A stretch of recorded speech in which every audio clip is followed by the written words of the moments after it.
Hi guys! Welcome back to my channel. For today's vlog is ituturo ko sa inyo kung paano magtahi sa sewing machine.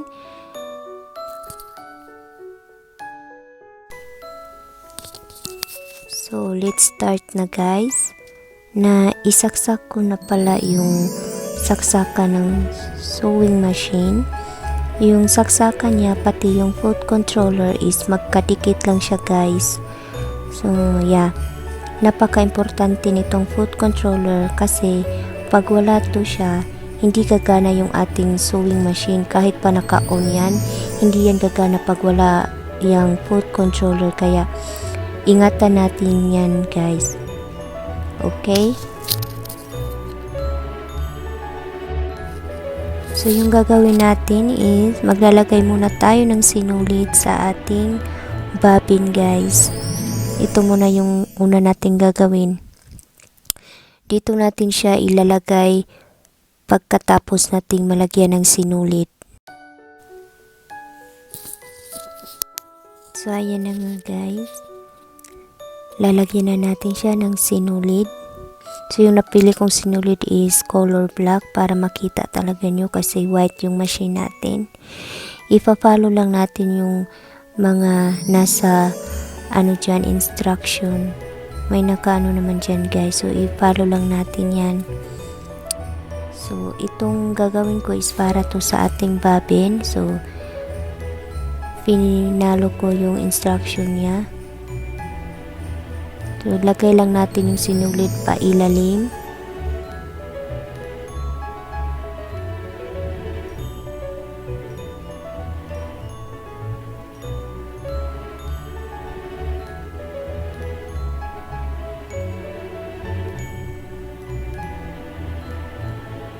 Then,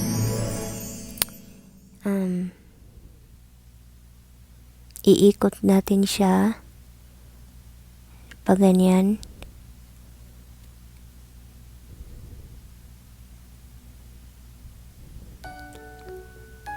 And pagkatapos is ilagay natin yung sinulid sa butas ng ating bobbin. Diyan natin ipapasok yung sinulid.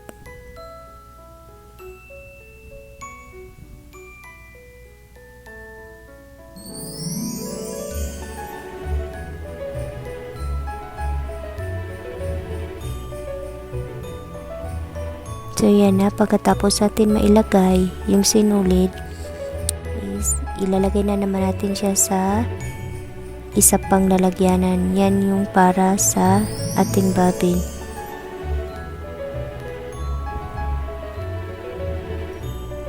So ilagay lang natin siya dyan.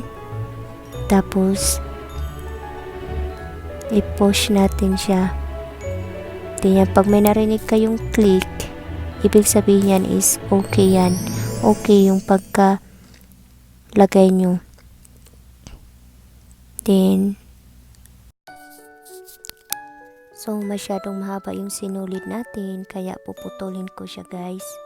Nagtira lang ako ng mga 2 inches para mahawakan ko later yung ating sinulid. Okay? So ganyan lang kahaba guys. Kasi napaka-importante din yan.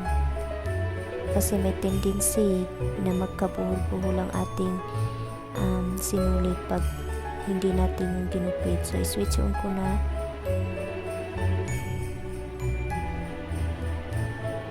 Then, hawakan natin. Then, later, is-elite ko natin siya pag medyo madami-dami na yung sinulid.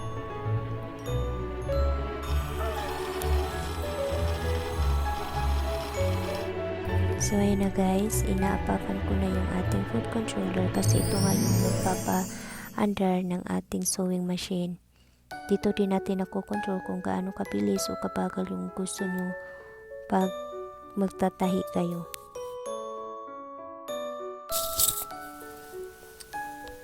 Ayan, natapos na natin. So i-push lang natin uli. Saka kukunin na natin. Need natin gupitin siya. Magtira lang tayo ng ganyang kahabang allowance kasi need natin yan. Pag ilalagay na natin siya doon sa lalagyanan niya. Dito natin siya ilalagay. So, need yan natin natanggalin. Yung nakikita ng metal na dyan natin ipapasok yung ating sinulid. So, alalayan lang natin ng ating mga kamay. May picture naman dyan guys. So, i-follow lang natin siya. So, yan. Ganyan lang. Then, hanggang sa dulo. Then, may cutter dyan para sa sinulid. So,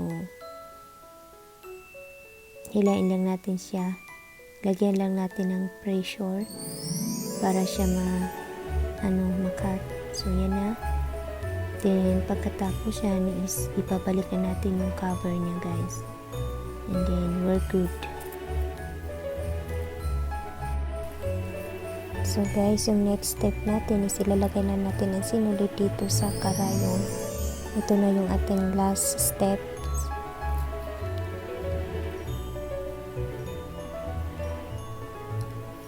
So, i-follow lang natin yung mga numbers dyan.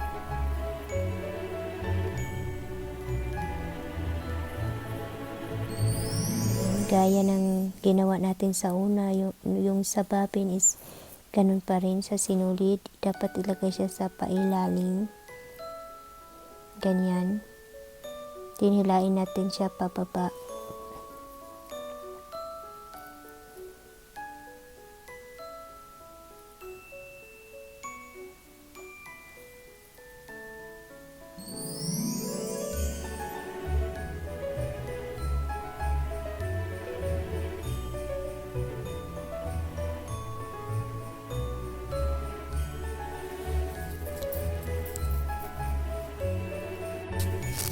So, yung nakikita yung metal na yan, dapat nakataas yan guys. Yan yung ating karayom. At saka, dito ko siya hand wheel yan natin siya guys. So, nasa sa inyo na kung pa left or pa right yung pag-ikot nyo.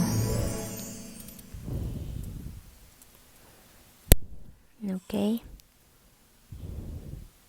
So, dapat nakataas yan para hindi kayo mahirapan. So, yan.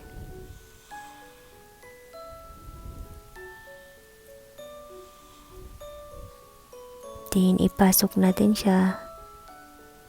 Ganyan lang. May maririnig kayo na parang click niya. Diyan.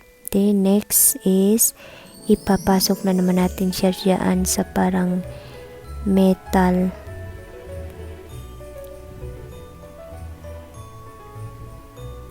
Diyan natin siya ipapasok.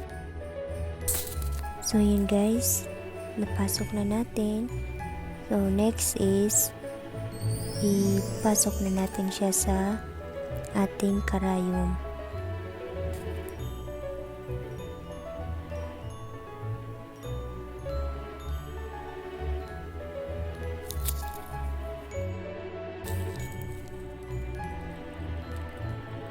So, yun guys, natapos na natin siyang ipasok. Ready na tayo magtahi.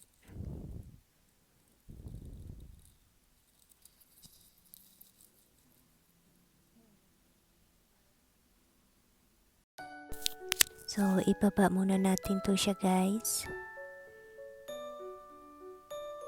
Then, pagkatapos is atin ding ibababa yung ating karayom. So, diyan natin siya sa hand wheel.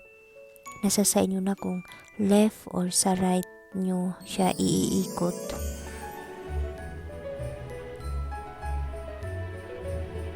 So, yan na guys. Then, after that is switch on na natin yung ating machine.